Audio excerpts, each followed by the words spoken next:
Thank you, darling. It's interesting how the truth can sometimes seem mite malleable, depending upon your point of view. Like how those dime novels make you out to be something you're not? Jack, don't be starting trouble. No, he's right. They do tend to exaggerate. Did they exaggerate your part in taking down the Daltons? Well, I was there in the flesh, boy, so I saw what happened firsthand.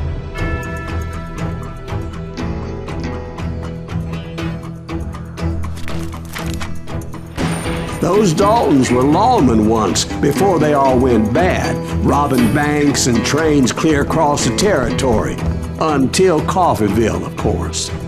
I was one of the citizens who took up arms that day. Fighting on the side of right? I did my best, sir. We all did.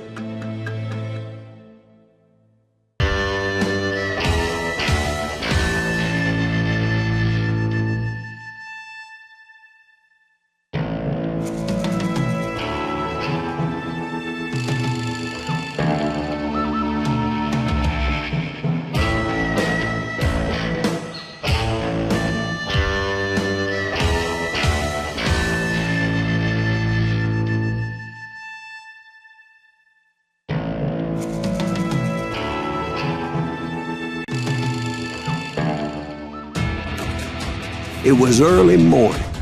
One of my friends was a local gunsmith, and he handed out firearms to anybody who'd take one. You see, the Daltons got it in their heads to rob 2 banks at the same time. 2 banks on the same damn street.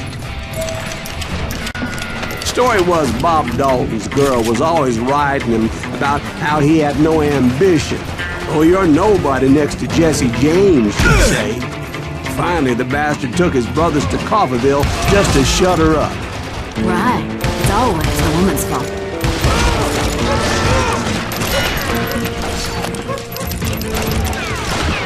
I ain't backing down.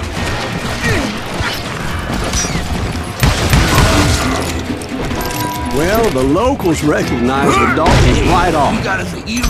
Before they could get away, half the town took up arms to defend their property.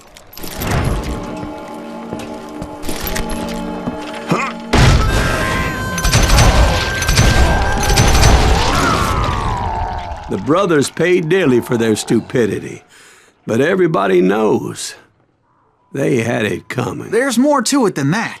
I read all about that day, so I know for a fact that it went down very differently. First of all, it was high noon. A posse of U.S. deputy marshals were on the rooftop across the street. Get ready, boys. They're gonna make a move. The lawmen had been tracking the Daltons for months, and now they finally had them dead to rights. Among them was a bounty hunter feared by many a lawbreaker. The marshals tried to get the Daltons to surrender. They'll give up eventually. We just gotta wait the son of the bitches out. This bounty hunter knew that the brothers were far too proud to ever lay down their guns.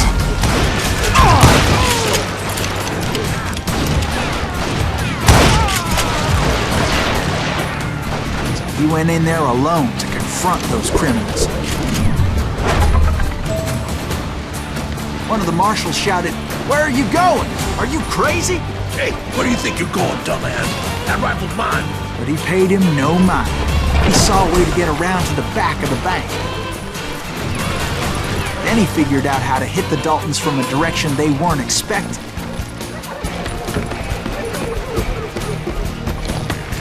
A moment later, he was climbing up a steep ladder, laughing at danger as he did.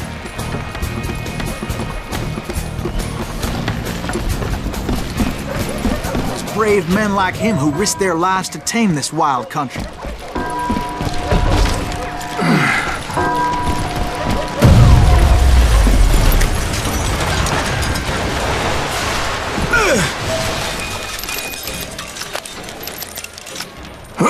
We've got company.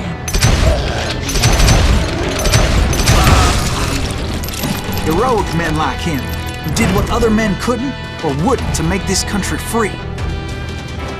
Is that Silas Green? Jim Booth, Son Davy of a Crockett, bitch! died defending the Alamo. Over there! You can't hide!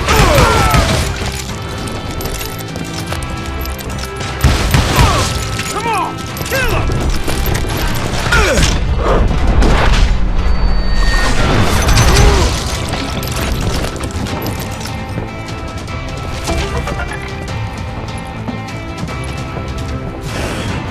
Over there!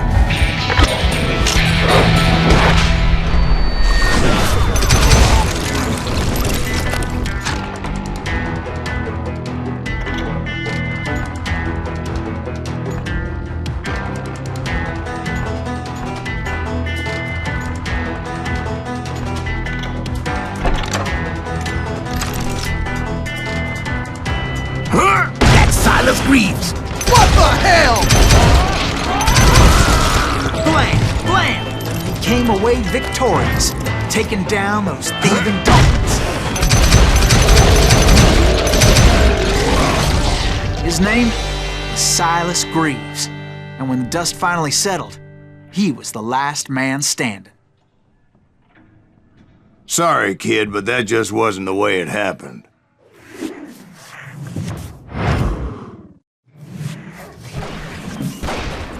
It was early evening, not high noon.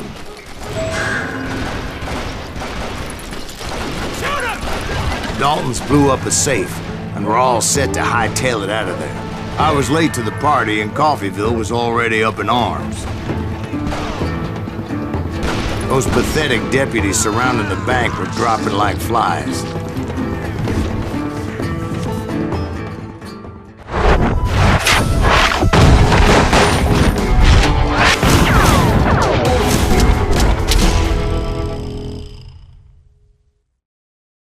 I had been tracking those jokers for months, waiting for them to do something reckless.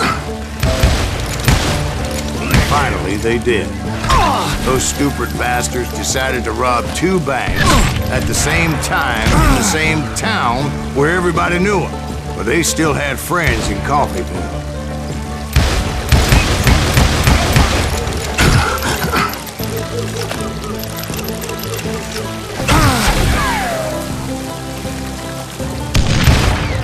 What are you gonna do?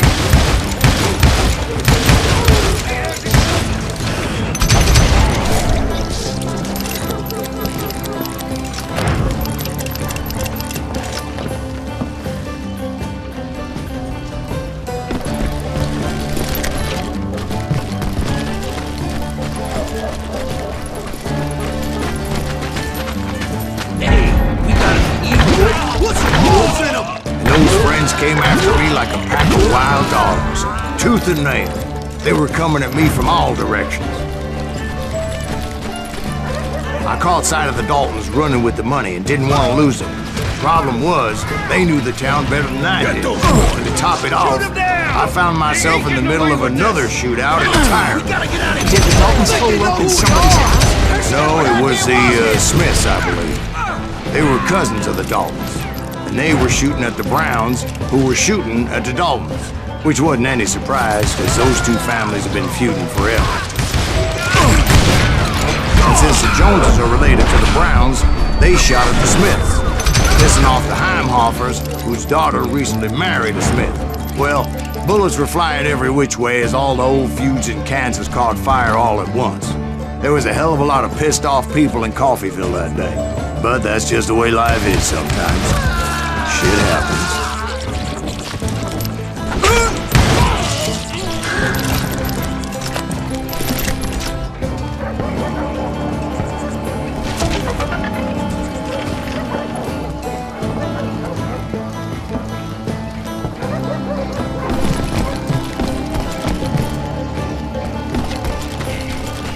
The Dalton boys knew I would never give up.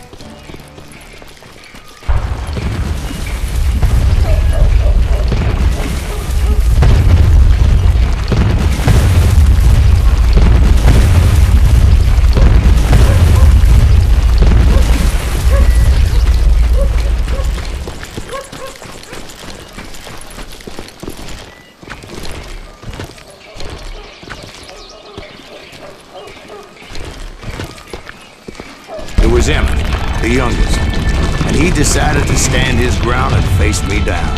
I ain't afraid afraid of you.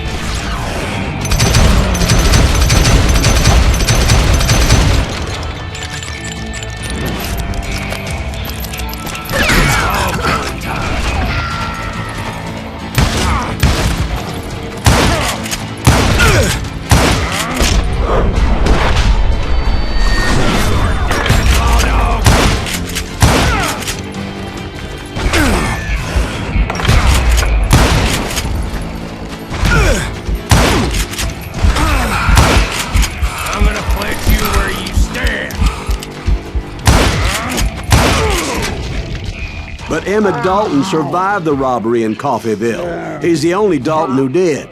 They say he was shot 23 times. Well, Dwight, who do you think put all those damn holes in him? But I have to admit, that boy had grit.